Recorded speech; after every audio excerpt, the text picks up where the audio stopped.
Alright, torsion keys are a pretty easy job. So I'm looking towards the front of the truck from the underneath right now.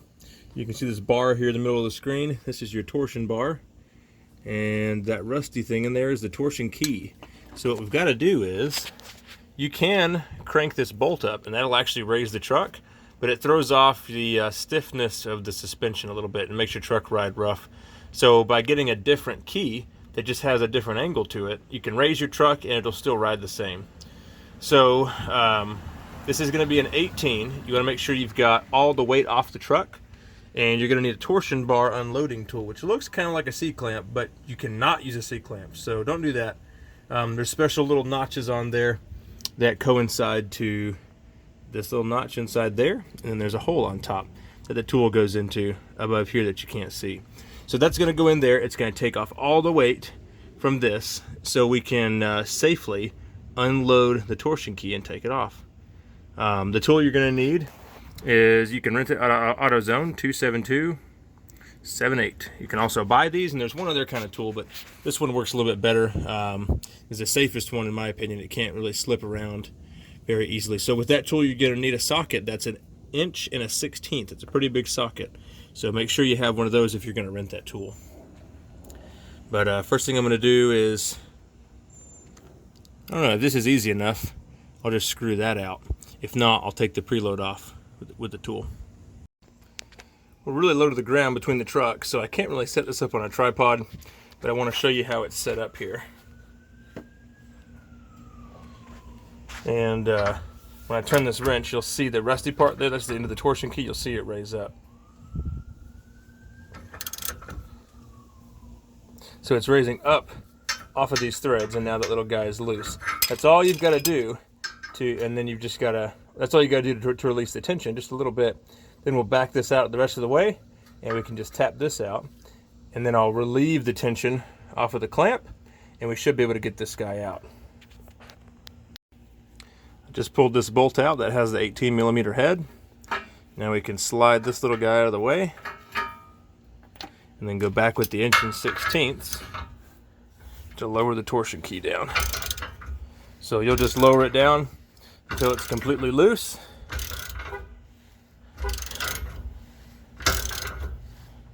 And then once it's loose, we'll be able to take the torsion bar here. Sometimes you have to hit it with a hammer back on this side, and you want it to come out this way and then just kind of set it down.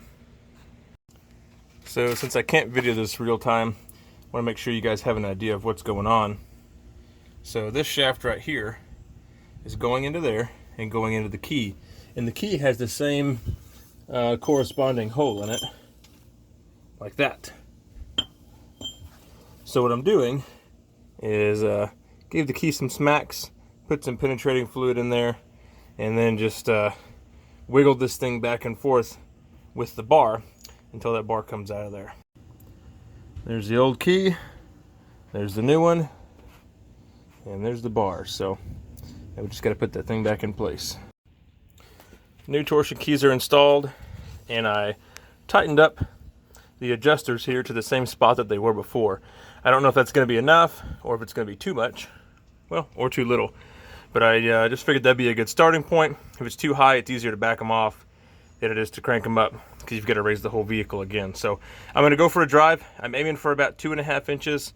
3 inches will be fine also. I know I'm going to have 2 inches in the rear from the Z71 springs, so I don't want this to be too low and too high. Probably keep about the same rake or so once the rear is lifted up. So installing it is pretty simple. You know, you've got your clamp there, and you raise this all the way up with the clamp until you can get this bar installed, and then once you get that installed, you can just stick that guy in there and it's a piece of cake. Well, I just finished the torsion key lift, and the front is now 1 inch higher than the rear, just about. So you can tell quite a big difference in the way that it looks. So we gained 2.5 inches in the front. Definitely had enough room to go to 3, but I think that's a little bit too much on the stock components, so we're going to leave it alone for now. Next up, I'm going to go ahead and get the new tires on there, and then as soon as the rear springs come in, we'll be able to go ahead and level this thing out, get it 1 inch higher than the front, just like it was before. So I'm not sure if we need to do a alignment on this. I can't quite tell. So if you've done this before, let me know in the comments. Do you need to do a camber alignment after you do a torsion bar lift? I will tell you, one of the things I do know is this is the like bottom out, or the like travel stop for the A-arm pretty much. You want to be able to put your finger between there is kind of what I've been told. So cranking it up to 3 inches, I think we'd probably get a little bit too close to that. But anyway, that's kind of probably one of the easiest lift kits you can do, or leveling kits if you're just going to level it out. Maybe do 1.5 inches. And this thing would look great. I need to go ahead and replace the shocks too, I guess. I don't know if I need longer ones or not. I guess what I'll do is look up the stock travel of these springs. I can look up the factory part number and see what it says, and see if we have enough room to go with stock size shocks front and rear, or if we need to go ahead and upgrade to maybe like a Z71 shock, since those should be longer because the trucks are taller. But yeah, there we go. We'll toss the tires on and move on. All right, everybody. The next project we're going to work on is one for myself. This is a 2002 Chevy Suburban.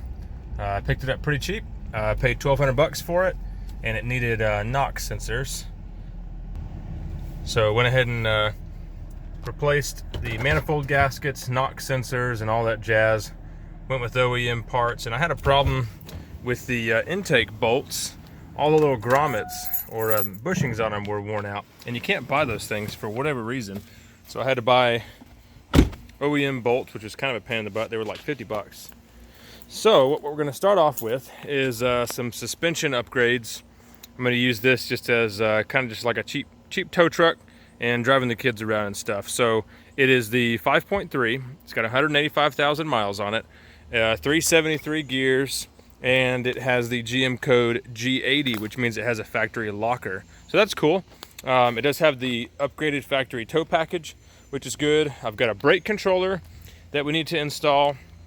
I've got 1 to 3 inch torsion keys, which we're going to do right now. And then I've got some Z71 springs for the rear. You can do blocks to lift the back of these things, but you don't really gain a whole lot, just except for ride height. So the Z71 springs are going to be a little bit stiffer and hopefully help out with the preload for towing and stuff like that. We're also going to do +1 on the tires.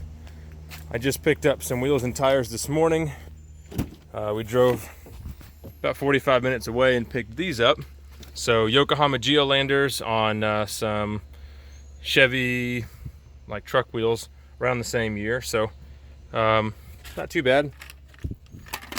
I think they're a little bit of an upgrade from what I have. I'd really like to go with newer body style, but these were $200.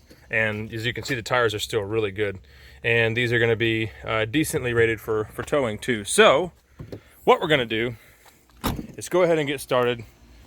Towing upgrades first, and then we'll move on to performance. I am going to tow something next week. We've actually got a rallycross race, so this thing will get its first workout. Let's go ahead and take a couple of measurements around the truck. We'll do them up front here.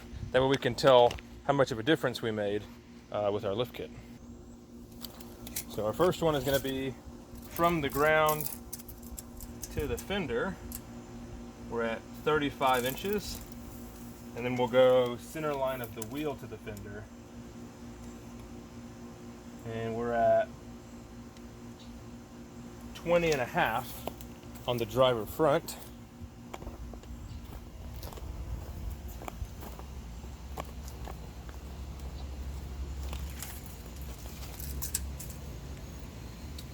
$36.5 driver rear.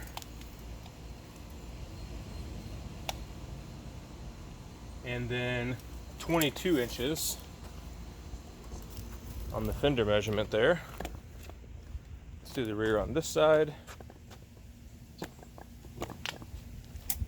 So the ground to the fender, 36.25, so pretty similar to the other side.